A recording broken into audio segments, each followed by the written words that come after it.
Who are you? What's your name? Hannah what? Hannah Lenore Taylor.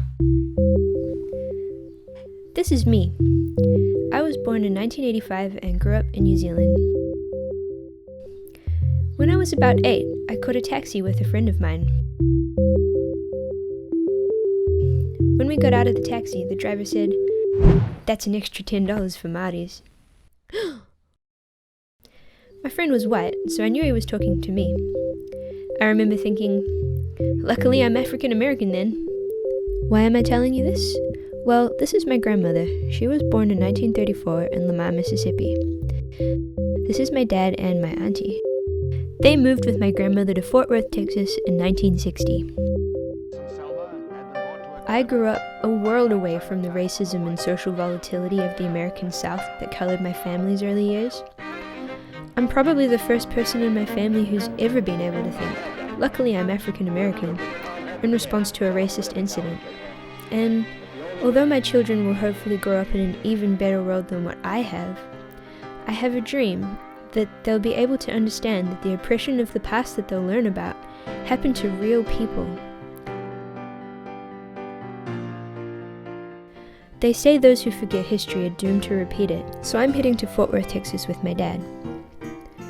I want to hear firsthand some of these stories and capture the voices of my family while I still can.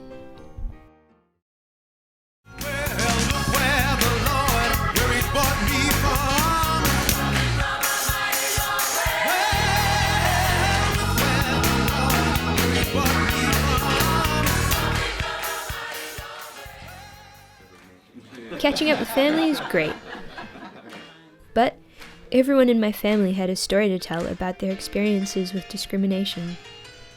I used to work for 60 cents an hour. I was so mad at myself that I cried for Kennedy and then cried for MLK.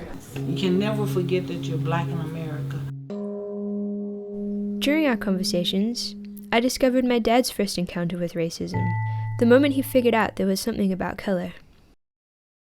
In Memphis, we used to have to ride the back of the bus. I didn't pay much attention that we had to walk a long way into town, but I didn't know blacks couldn't ride into town on the bus. We had to get off at the first stop and walk. So I'm thinking this bus driver is my friend, because he's treating us like we royalty. We get on last, we get off first. So one time, we were all going to the back of the bus. Mama had Cynthia's hand, Cynthia had my hand. And I pulled away and plopped my hands over the back of the bus driver's seat. You know, he's my friend. And he looked in the mirror and saw me and slammed on the brakes and said, "Come get this little nigga." I was trying to find out what was wrong, and when you were trying to get me to let go of the rail, I was holding the rail when you were trying to pull me off, and the bus driver pulled his belt off. And I said, "I wish I was white." That's when I found out that it had something, I knew it had something to do with color, but I wasn't sure. I knew it had something to do with color. I said, "I wish I was white." The exact opposite to how I felt after my experience with the taxi driver. My dad, my grandmother, and I went for a drive through their old neighborhood. It was really intriguing to see where my dad spent his time as a kid. See, that's the first house we lived in when we moved here. My best friend lived right across the street there. My first day on this playground out here. Albert Wallace was the bully on the campus. That's where I first got drafted into the Black Panthers. They still had a figure of a black man being lynched at their city limits. I was about to learn not only where my family had come from, but that, in fact, I was lucky to have been born at all.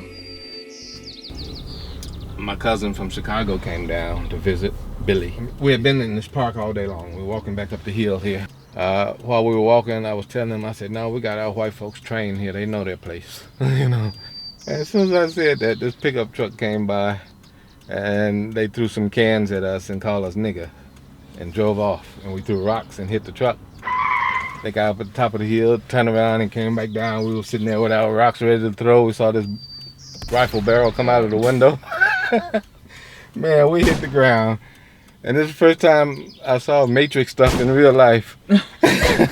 I was crawling through the grass like that, and I could see the bullet cutting the grass and the grass coming off in slow motion just above my head, you know. Man, I was crawling. And the grass was so high, I didn't know which way Billy went. When I finally got home, he was already there. I sit on the steps, and my sister came home, and she said, "What y'all been doing?" I said, "Well, we were just down at the park." She said, "Look at yourself." I said, "What?"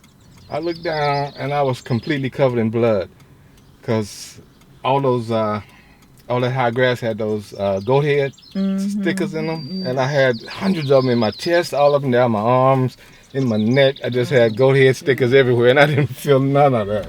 That was some kind of heart-pumping action there. I stayed for 2 weeks, and it absolutely flew by. I came with a dream that I could capture something that would help my future children connect with their family. I had no idea that I would end up coming home with such a strong connection myself. I've never really felt very African American. I can't dance, I can't jump, I suck at sports.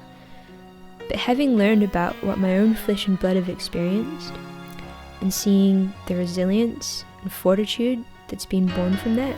I'm the oldest in this group and the least educated, but I have never let color or race or anybody make me feel not confidence in myself. I've always had confidence. I feel proud.